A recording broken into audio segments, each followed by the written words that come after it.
Hello everyone. Today we talk about how to fix the app of FaceApp. We will go to settings. Then we click on apps. After that we will search the app FaceApp and we click. You will on for stop. After that you will go to storage. Then we click on clear cache.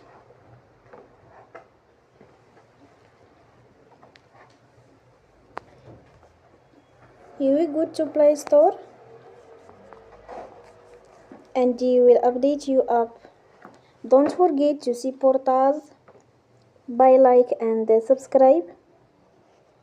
See you next time and thank you for watching.